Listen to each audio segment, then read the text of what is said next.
Alors, je suis Anne-Laure Johalan, Ouais. j'ai 32 ans. Moi, je suis orpheline du coup de mes deux parents. Aujourd'hui, je suis responsable juridique dans le domaine de la protection sociale. J'ai d'abord perdu ma maman lorsque j'avais 1 an, et puis mon père lorsque j'avais 5 ans. Ensuite, on a été recueillis au sein de ma famille maternelle avec ma sœur, puisque j'ai une sœur qui a 4 ans de plus que moi. J'ai été élevée en grande partie par ma grand-mère et aussi par des tantes du côté maternel.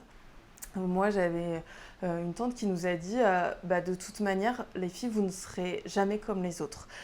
Vous ne serez ni mieux, ni moins bien, vous serez juste différentes. Et cette différence, il faudra l'assumer. On ne voit pas beaucoup les orphelins, c'est un peu des oubliés, un petit peu partout. Et finalement, je pense qu'on peut très bien s'en sortir et au contraire en faire une force qui nous guide dans la vie et qui nous permette aussi de gagner du temps sur notre évolution de vie. Donc si je dois mourir demain, eh bien, il ne faut pas que je reste dans une situation qui ne me convient pas. La vie est trop courte pour ça et il ne faut pas perdre de temps en fait.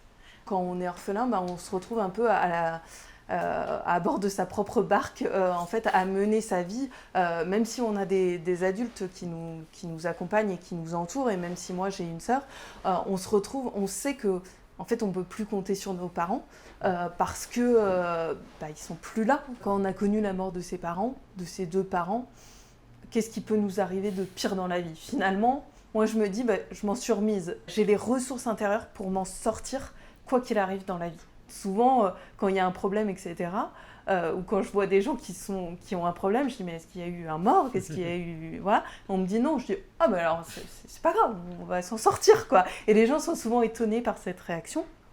Je pense que c'est vraiment la gradation dans le problème qui n'est pas la même, et je pense que c'est partagé par d'autres orphelins aussi. Dans des étapes importantes de ma vie, je me rappelle cette promesse que je m'étais faite enfant, n'oublie pas d'être heureuse.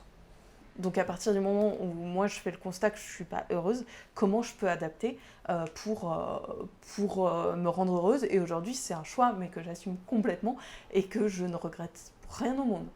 Je dirais que ma maman notamment m'accompagne dans des moments importants de ma vie.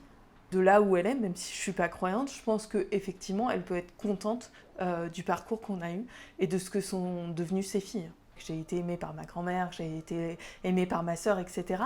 J'ai pas de doute là-dessus. Je sais que j'ai un amour inconditionnel et quoi qu'il m'arrive, je sais que ma famille proche, en tout cas, me portera assistance, enfin, quoi qu'il m'arrive. Et ma sœur le sait aussi. Enfin, on sait que quoi qu'il nous arrive, on ne sera jamais seul. Et je trouve ça étonnant parce qu'il y a même des gens qui ont leurs parents et qui n'ont pas cette sécurité, qui n'ont pas cette assurance-là. Je me rends compte que finalement, ça doit être une force dans la vie et c'est ce qui m'a permis d'avancer. C'est cette sécurité. Je pense qu'on peut se permettre d'avancer quand on sait que les bases sont solides, finalement.